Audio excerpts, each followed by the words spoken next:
Innal hamdalillah nahmaduhu wa nasta'inuhu wa nastaghfiruh wa na'udzu billahi min syururi anfusina wa sayyiati a'malina.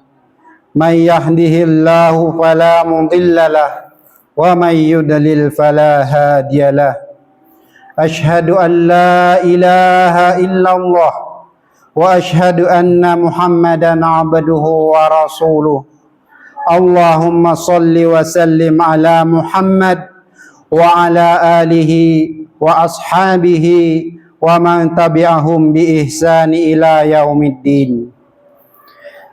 Ya ayyuhalladzina amanu ittaqullaha haqqa tuqatih wa la tamutunna illa wa antum muslimun. Hadirin jamaah Jumat yang dirahmati oleh Allah Subhanahu wa taala.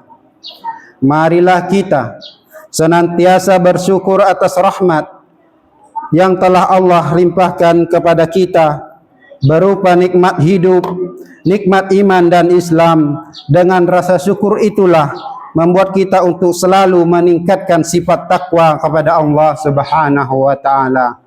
Salawat serta salam semoga tercurahkan kepada baginda Rasulullah Muhammad sallallahu alaihi wasallam yang telah membimbing umat manusia dari zaman kejahilan, kebodohan menuju alam yang penuh ilmu yang telah kita rasakan sekarang ini, tidak lepas dari perjuangan beliau Rasulullah sallallahu alaihi wasallam. Marilah kita sama-sama bersama-sama untuk senantiasa meningkatkan ketakwaan kepada Allah dengan menjalankan segala perintahnya dan menjauhi segala larangannya semampu yang bisa kita lakukan. Jamaah salat Jumat yang semoga dirahmati oleh Allah Subhanahu wa taala. Alhamdulillah kita masih diperkenankan sampai detik ini untuk beriman dan membuktikan iman kita kepada Allah dengan menunaikan ibadah Jumat berjamaah. Semoga Jumat ini dijadikan oleh Allah Subhanahu wa taala sebagai Jumat terbaik di antara sekian Jumat yang telah kita tunaikan. Hadirin jamaah Jumat yang dirahmati oleh Allah, diketahui bahwa khutbah Jumat itu dipandang sah berlangsung adanya jika memenuhi 5 rukun yang pokok. Ada satu bagian yang diperdebatkan oleh kalangan ulama, namun kalangan ulama sepakat dengan 5 pilar, 5 tiang atau 5 rukun. Yang pertama adalah hamdalah, memuji Allah Subhanahu wa taala dengan mengawali khutbah alhamdulillah. Yang kedua adalah salawat kepada Rasulullah sallallahu alaihi wasallam. Yang ketiga adalah wasiat dan meningkatkan ketakwaan kepada Allah Subhanahu wa taala yang sering kita sampaikan melalui surah Ali Imran 102 yang telah saya bacakan di awal khutbah. Ya ayyuhalladzina amanu taqullaha haqqa tuqatih wa la tamutunna illa wa antum muslimun. Yang keempat adalah menyampaikan setidaknya ayat-ayat Al-Quran atau bagian dari hadis Nabi Muhammad sallallahu alaihi wasallam. Dan yang kelima, pada khutbah yang kedua ditutup dengan doa. Hadirin, dari 5 rangkaian rukun atau pilar yang menentukan sahnya khutbah Jumat itu bukan sekadar menjadi bagian dari formalitas, tapi ada hikmah, ada rahasia yang terkandung di dalamnya, sehingga setiap pekan kita diingatkan oleh 5 pilar ini.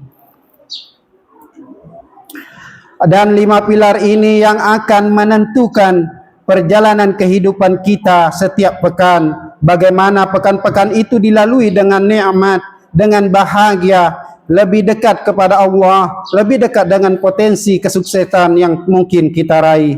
Inilah 5 pesan yang seringkali diungkapkan dalam khutbah Jumat dan diulang-ulang setiap kita datang untuk menunaikannya. Hadirin, di pertemuan ini kita akan mendalami, mengeksplorasi rukun yang pertama, pilar yang pertama, yaitu alhamdulillah. Jika kita perhatikan setiap khatib memulai khutbah Jumat, pasti akan berkata setidaknya menyampaikan syukur dan pujian kepada Allah. Alhamdulillahirabbil alamin. Alhamdulillah, atau segala bentuk pilihan kata lain yang menunjukkan pujian kepada Allah Subhanahu wa taala. Hadirin, hamdalah, sifat puji memuji kepada Allah. Untuk mengungkapkan rasa syukur ini sejatinya memiliki dua rahasia penting, dan keduanya terkait dengan penerimaan atas nikmat Allah Subhanahu wa taala, anugerah kepada kita dalam kehidupan, yaitu sifat qanaah dan syukur. Hamdalah sebagai ungkapan ekspresi syukur kita kepada Allah atas nikmat yang diberikan oleh Allah kepada kita, yang memberikan sifat qanaah dan membangun rasa syukur. Qanaah, menerima dengan baik semua yang Allah berikan dan Allah anugerahkan kepada kita. Dan dengan sifat penerimaan itu muncullah sifat yang kedua, yaitu rasa syukur. Syukur adalah menggunakan semua nikmat yang kita terima di jalan Allah yang Allah ridhoi, tanpa harus menyoal dan memikirkan apa yang tidak kita dapatkan. Kita mendapatkan nikmat sepeda misalnya, kita tidak harus berpikir tentang orang yang punya motor. Kita tidak sibuk memikirkan tentang pajaknya orang yang punya mobil. Kita tidak harus sibuk berpikir tentang apa yang tidak kita miliki. Itulah qanaah. Saat ini alhamdulillah Allah berikan kita rezeki cukup, kita dapat mengontrak misalnya, alhamdulillah mengontrak rumah, tidak harus kita memikirkan dengan rumah yang ditempati oleh orang lain. Jadi qanaah itu membangun sifat menerima dan melahirkan kepuasan. Alhamdulillah, terima kasih ya Allah, Engkau berikan sejatinya kepadaku nikmat sampai detik ini yang tidak Engkau titipkan kepada hamba-hambamu yang lain. Itulah syukur.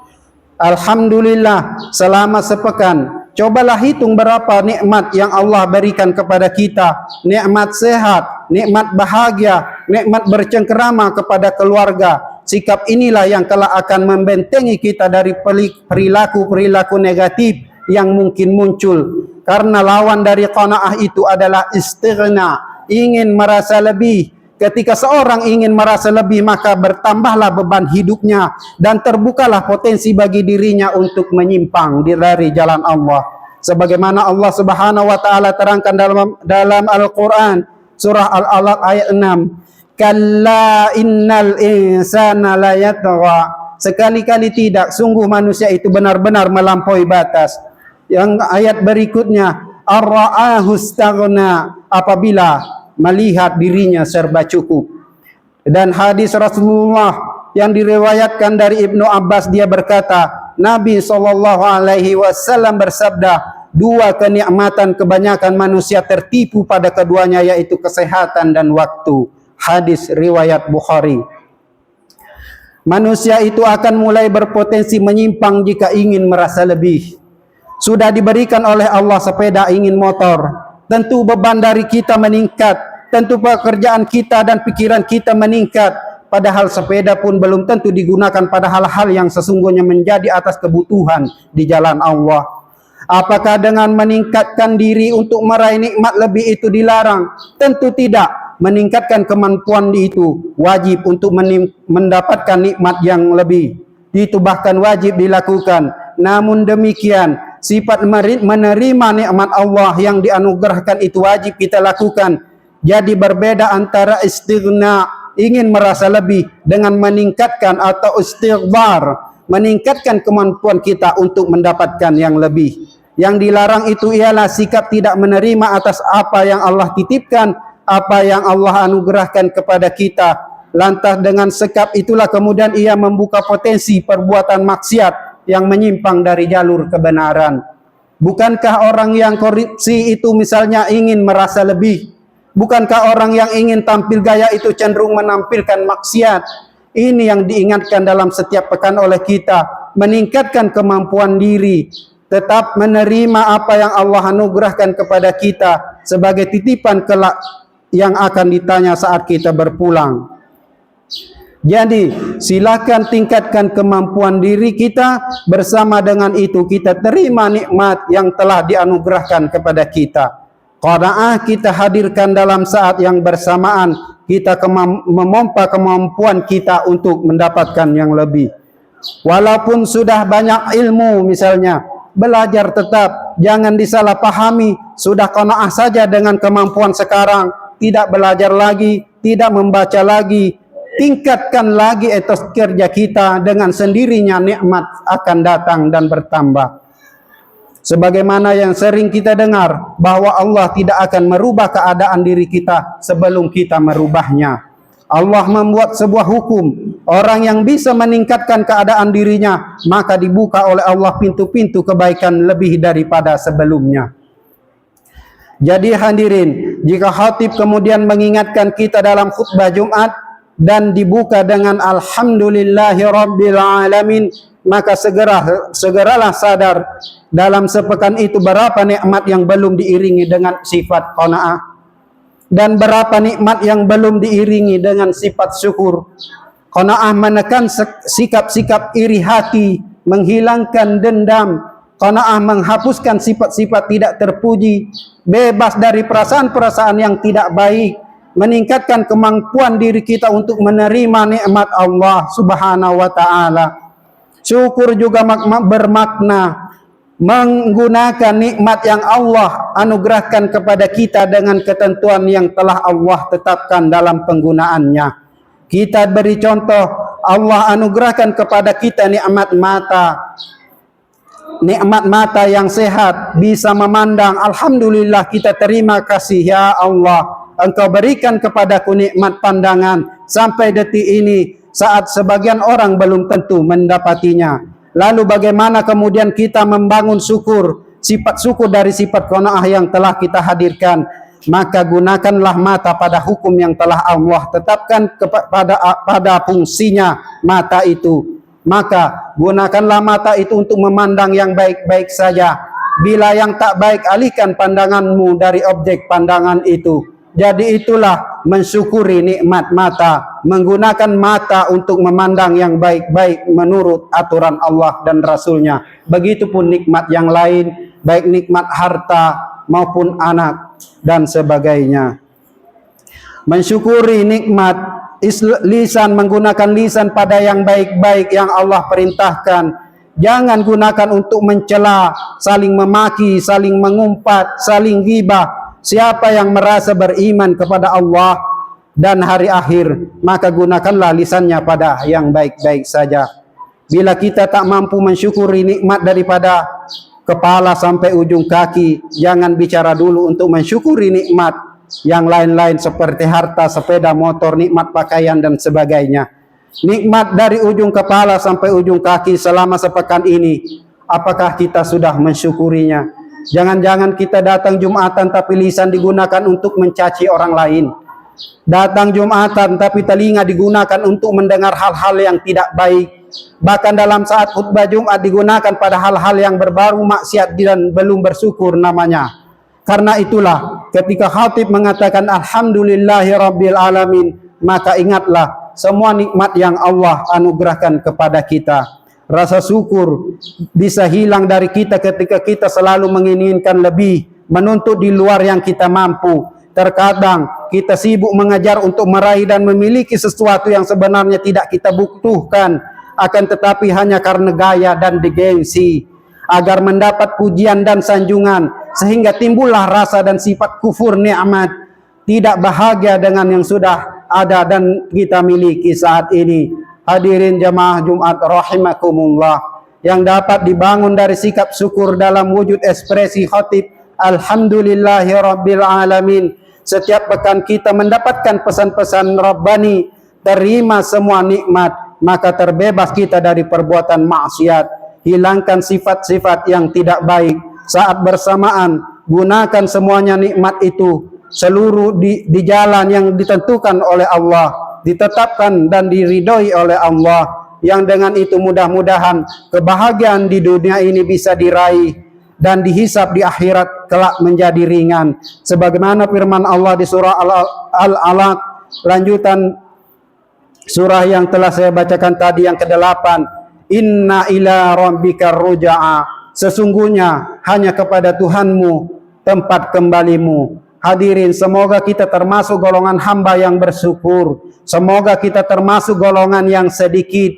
Karena Allah Subhanahu wa taala menerangkan dalam Al-Qur'an surah Saba ayat ke-13 di akhir hayat, wa qalilan min ibadiyasy syakur, bahwa hanya sedikit dari hamba-hambaku yang bersyukur. Barakallahu li wa lakum fil Qur'anil azim wa nafa'ani wa iyyakum bima fihi minal ayati wa dzikril hakim. Aqulu qawli hadza wastaghfirullahal azim li wa lakum wa lisairil muslimin wal muslimat fastaghfiruhu innahu huwal ghafurur rahim. Allahumma salli wa sallim ala sayyidina Muhammad wa ala ali sayyidina Muhammad an kulli sahabati Rasulillah sallallahu alaihi wasallam.